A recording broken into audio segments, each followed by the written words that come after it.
참 소망의 새 아침이 밝았습니다. 2024년 4월 18일 새벽 기도에 우리 다 같이 찬송하면서 하나님 앞에 나아가시겠습니다.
오늘 우리가 함께 나눌 말씀은 신명기 29장 14절에서 29절 말씀입니다.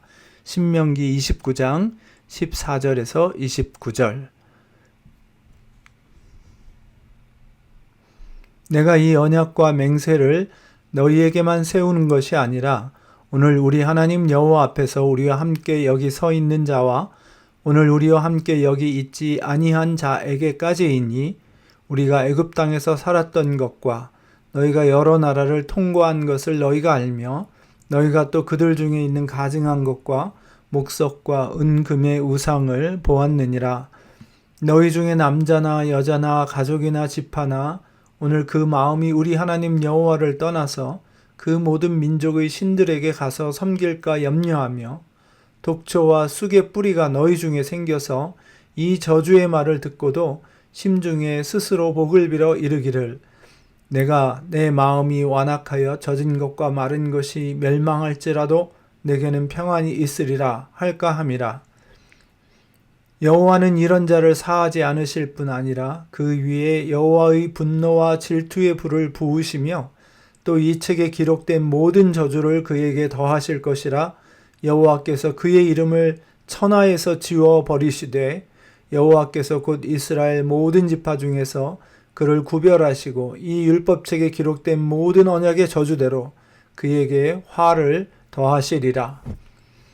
너희 뒤에 일어나는 너희의 자손과 멀리서 오는 객이 그 땅의 재앙과 여호와께서 그 땅에 유행시키시는 질병을 보며 그 온 땅이 유황이 되며 소금이 되며 또 불에 타서 심지도 못하며 결실함도 없으며 거기에는 아무 풀도 나지 아니함이 옛적에 여호와께서 진노와 격분으로 멸하신 소돔과 고모라와 아드마와 스보임의 무너짐과 같음을 보고 물을 것이요 여러 나라 사람들도 묻기를 여호와께서 어찌하여 이 땅에 이같이 행하셨느냐 이같이 크고 맹렬하게 노하심은 무슨 뜻이냐 하면 그때 사람들이 대답하기를 그 무리가 자기 조상의 하나님 여호와께서 그들의 조상을 애굽에서 인도하여 내실 때에 더불어 세우신 언약을 버리고 가서 자기들이 알지도 못하고 여호와께서 그들에게 주시지도 아니한 다른 신들을 따라가서 그들을 섬기고 절한 까닭이라. 이러므로 여호와께서 이 땅에 진노하사 이 책에 기록된 모든 저주대로 재앙을 내리시고 여호와께서 또 진노와 격분과 크게 통한하심으로 그들을 이 땅에서 뽑아내사 다른 나라에 내던지심이 오늘과 같다 하리라. 감추어진 일은 우리 하나님 여호와께 속하였거니와 나타난 일은 영원히 우리와 우리 자손에게 속하였나니 이는 우리에게 이 율법의 모든 말씀을 행하게 하려 하심이니라. 아멘. 지난 27장에서 28장은 이스라엘 민족이 가나안 땅에 들어가서 그 한가운데 위치한 세겜 땅에 북쪽 에발산과 남쪽 그리심산을 두고 6지파씩 양쪽에 나눠서서 가운데 선 제사장들의 축복과 저주의 선포에 따라 아멘으로 시인하여 언약을 갱신하라고 하신 말씀 내용이었습니다. 특히 저주의 내용이 많았어도 여전히 복의 내용으로 더 사랑하는 마음으로 주신 말씀인 것을 확인했습니다. 오늘 29장부터의 말씀을 보기 전에 28장 후반부에 나오는 저주의 선포 중에 또 한 가지 다시 기억해야 하는 것은 누림의 복입니다. 신약에서도 사도 바울이 우리가 믿음으로 살아갈 때 부활이 없다면 얼마나 억울한 존재들인가 말하는 대목이 있는 것과 같습니다. 마찬가지로 이 땅에 살아가면서 일반적인 원리로도 건강이나 배우자 또는 땅의 소산, 나라의 자치권 등등 자신에게 주어진 것들 혹은 열심히 애써 얻은 열매 등에 대해 누리지 못하고, 이 원어로는 먹지 못한다고 되어 있는데요. 누리지 못하고 남에게 빼앗기는 억울한 일에 대해 말하고 있습니다. 하나님을 사랑하여 드리고 이웃을 사랑하여 나누는 삶이 없어질 때 결국 자신의 것들을 다 빼앗기게 된다는 것입니다. 풍성하게 누리는 기쁨의 삶은 곧 하나님을 섬기고 그분의 뜻을 따라 이웃을 사랑하여 아낌없이 나누는 삶이라는 이 역설이자 순리인 진리를 반드시 기억해야 합니다.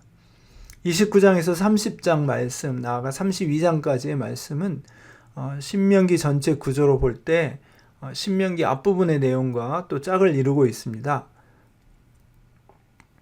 슬라이드에서 보시는 것처럼 26장 말미에 언약갱신 명령을 중심으로 해서 12장부터 26장까지가 그리심산과 에발산에서의 언약갱신을 명할 때 지켜야 할 그 율법의 내용이 무엇인지 말을 했고, 그것에 짝이 되는 것으로 마찬가지로 27장에서 28장에는 그리심산과 에발산에서의 언약갱신 때 선포할 축복과 저주의 내용이 무엇인지가 적혀 있었습니다. 그렇다면 이제 29장부터 나아가 34장 끝까지의 말씀은 1장부터 11장까지의 말씀과 짝을 이루게 되어 있습니다. 크게 보면 1에서 11장까지의 내용은 이제껏 하나님께서 모세를 통해 애굽의 모든 신을 벌하시고 출애굽하게 하시고 광야에서 먹이시고 입히시며 하나님을 알게 하시고 모압 왕 발락과 발람의 저주를 이기고 또 헤스본 왕 시온과 바산 왕 옥의 대적을 이기고 모압 평지까지 인도하셨던, 모세를 통해 인도하셨던 과거의 내용을 회상하게 됩니다. 그러면서 다시금 언제나 변함없이 신실하신 하나님께 이 신실하게 언약을 지켜 순종하라는 것이지요. 이와 짝을 이루는 29장에서 34장의 내용은 이제 미래를 내다보면서 말합니다. 모세는 더 이상 가나안 땅에 들어갈 수 없기 때문에 여호수아의 지도력을 통해서 가나안 땅에 들어갈 다음 세대와 이어서 오는 모든 세대 역시 이 언약의 말씀에 순종하여 하나님만 섬기고 그분의 명령에 따르라는 것입니다. 오늘 읽은 첫 구절 14절 말씀은 10절부터 15절에 어제부터 봤던 10절부터 또 오늘 본문에 속하는 15절에 이 한 덩어리로 봐야 하는데요. 10절부터 이어서 보게 되면 오늘 너희 곧 너희의 수령과 너희 지파의 너희 장로들과 너희의 지도자와 이스라엘 모든 남자와 너희의 유아들과 너희의 아내와 및 내 진중에 있는 객과 너를 위하여 나무를 패는 자로부터 물깃는 자까지 다 너희 하나님 여호와 앞에 서 있는 것은 내 하나님 여호와의 언약에 참여하며 또 내 하나님 여호와께서 오늘 내게 하시는 맹세에 참여하여 여호와께서 내게 말씀하신 대로 또 내 조상 아브라함과 이삭과 야곱에게 맹세하신 대로 오늘 너를 세워 자기 백성을 삼으시고 그는 친히 내 하나님이 되시려 함이니라. 내가 이 언약과 맹세를 너희에게만 세우는 것이 아니라 오늘 우리 하나님 여호와 앞에서 우리와 함께 여기 서 있는 자와 오늘 우리와 함께 여기 있지 아니한 자에게까지이니 아브라함과 이삭과 야곱 믿음의 조상 때에 이어서 출애굽 광야 세대에 이어서 또 앞으로 가나안에서 살아갈 모든 세대, 심지어는 어제 목사님이 말씀하신 대로 포로기 이후까지 모든 세대들에게 주시는 약속과 언약의 말씀이라는 것입니다. 30장 2절에도 또 다시 나오게 되는데요. 너와 내 자손이 이렇게 말하면서 이 언약의 대상이 조상부터 지금까지 오늘날 그리고 또 앞으로 대대손손을 이어서 그 약속을 지키시는 신실한 하나님께 기초한 것임을 말해줍니다. 다시 또 말씀의 내용과 그 톤을 보면 아주 암울하지요. 경고와 저주의 말씀으로 계속 이어지기 때문입니다. 오늘은 그 중에서 특이할 만한 것 두 가지를 살펴보려고 합니다. 먼저는 18절 말씀에 독초와 쑥의 뿌리라는 것입니다. 히브리서에서는 쓴 뿌리라고도 이렇게 표현되었던 이 말은 우상 숭배하는 마음을 가리키지요. 이것이 독초와 쑥의 뿌리, 독초와 쑥의 뿌리라고 한 점에서 우상을 섬기게 되면 이 땅에서 하나님이 의도했던 기쁘고 감사하고 풍성한 삶이 아니라 쓰고 죽음의 독이 가득한 그런 인생을 살게 된다는 것이지요. 우리가 얼마나 그런 걸 많이 보고 있습니까?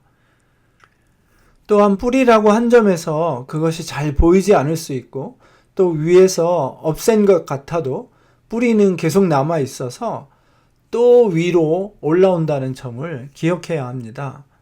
여러분도 정원에서 잡초를 뽑아보신 적이 많으시죠? 특히 민들레 같은 것은 한번 깊이 뿌리를 박으면 그 땅 아래로 20cm, 30cm를 파고 내려가도 그 아래 딱딱한 그 진흙 아래까지도 파고 내려가 있는 걸 본 적이 많으실 겁니다. 속된 말로 정말 징글징글하죠. 그래도 오기가 생겨서 작정하고 그렇게라도 파내고 나면 정말 속이 후련하더라고요. 근데 여러분, 죄의 뿌리는 이보다 더합니다. 이 땅에서 우리의 인생이 다 할 때까지 절대로 파내지지 않습니다. 그래서 우리 주님이 영원한 속죄 제물로 돌아가셔야 했던 것입니다.